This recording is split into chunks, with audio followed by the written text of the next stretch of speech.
Reuters-ին տված հարցազրույցում Ադրբեջանի նախագահի օգնական Հիկմեթ Հաջիևը հայտարարել է, որ Հայաստանն ու Ադրբեջանն արդեն ապրում են իրական խաղաղության պայմաններում։ Միաժամանակ ըստ նրա Հայաստանը պետք է հրաժարվի տարածքային պահանջներից, նոր սահմանադրության ընդունման կամ որևէ այլ իրավական մեխանիզմով, եւ միայն դրանից հետո խաղաղության պայմանագրի ստորագրման համար խոչընդոտ չի մնա։ Դրա հետ մեկտեղ ադրբեջանցի պաշտոնյան հավելել է. Սահմանադրական փոփոխությունների ձևը Հայաստանի ներքին հարցն է։ Քաղաքագետ Արմեն Վարդանյանը համոզված է. Սահմանադրության հարցը ոչ թե իրական պատճառ է, այլ քաղաքական պատրվակ բանակցային գործընթացը ձգձգելու համար։ Նրա խոսքով Ադրբեջանը մինչ այժմ չի պարզաբանել, թե ինչ իրավական մեխանիզմի մասին է խոսում, իսկ նման մեխանիզմներն ինքնին չեն կարող երաշխավորել խաղաղությունը։ Պետություններ կան, որ ունեին իրար հետ, ասենք խաղաղության պայմանագրեր, ճանաչում էին միմյանց տարածքային ամբողջականությունը, ունեին նույնիսկ չհարձակման մասին պակտեր, օրինակ Ռուսաստան, Ուկրաինա փաստաթղթերի ամբողջ բազան ունենալս, Ռուսաստանը ինքը Ուկրաինայի տարածքային ամբողջականության երաշխավորներից մեկն է, բայց դա չխոչընդոտեց Ռուսաստանը հարձակվի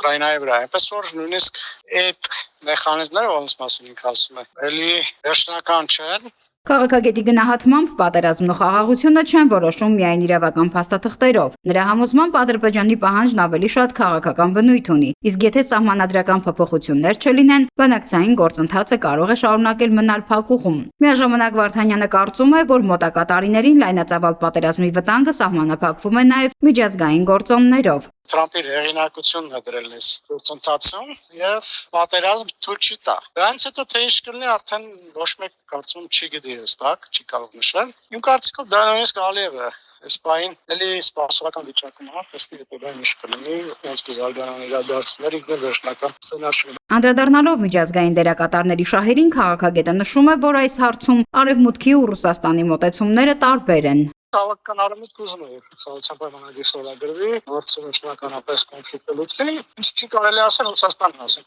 Վարդանյանը նաև քիչ հավանական է համարում, որ մինչև տարեվերջ Երևանն ու Բաքուն կհասնեն վերջնական համաձայնության։ Նրա գնահատմամբ Ադրբեջանի վերջին հայտարարությունները չեն վկայում, որ Բաքուն պատրաստ է մոտ ապագայում ստորագրել խաղաղության պայմանագիրը։ Նարինե Ղուկասյան, Մանուել Ստեփանյան, Ռադար Արմենիա։